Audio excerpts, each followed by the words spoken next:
G'day folks, welcome back to the Unpopular Reef. Got a lot of new subscribers after the last video. That's probably mostly thanks to this little guy. So if you're new here, welcome. I'm here to talk nonsense about fish tanks and give you unqualified advice. Now, I've just been away for work for a week, so I've had to leave my friends in charge of my tank, and my friends are not fish people.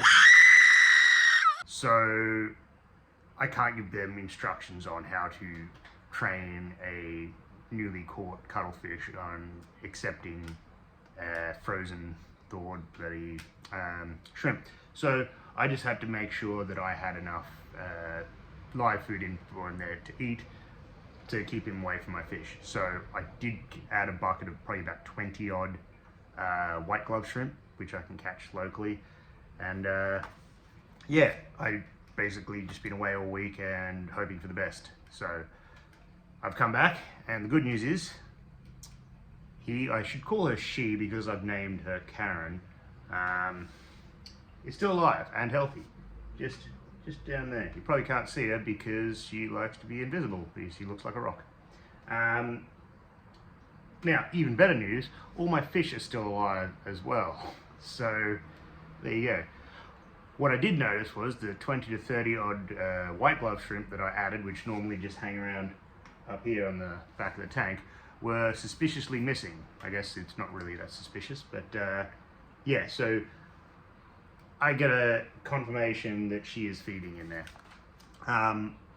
So what I did next is I went to the local bait shop and I bought a bunch of pink nippers. They're the saltwater yabby that we use for fishing, and I put a bunch in there, hopefully that she might start eating them.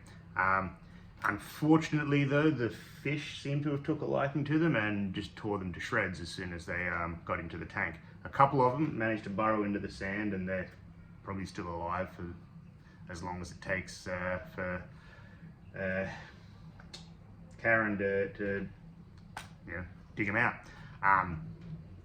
But I did manage to get some footage of her eating one, so I know, she got at least one.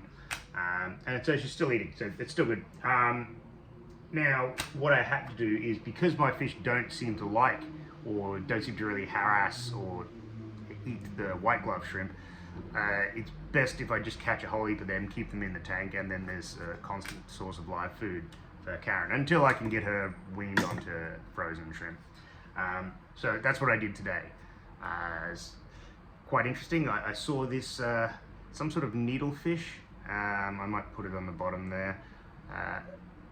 I actually really wanted to catch it and put it in my tank because just it's not a great swimmer. Probably difficult to feed, to be like seahorses and things. Doesn't like a lot of flow and needs tiny food.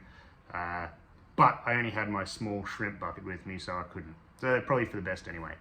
But another interesting thing when I was catching crabs out by the river, a seal popped up to say hello. Which I didn't even know we had seals in Sydney, so there you go. Now, a correction on my last video is I said that Karen was more than likely a morning cuttlefish. But one of my commenters actually said it is most likely the Sepia mestis or Sepia grami.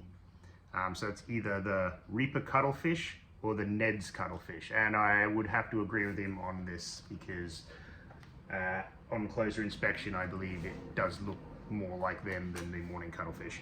So once I get a few more close-up photos, I'm gonna probably get a better idea of what it actually is. So yeah, stay tuned for that. Also, there is a way to tell the gender of these cuttlefish. Once again, it'll take a bit more time to get an actual better look and try and identify whether Karen is actually a Karen or not. But I will be doing that in the future as well. Okay, other than that, everything seems to be going all right in the tank. I got my big urchin there. It's still a massive algae problem.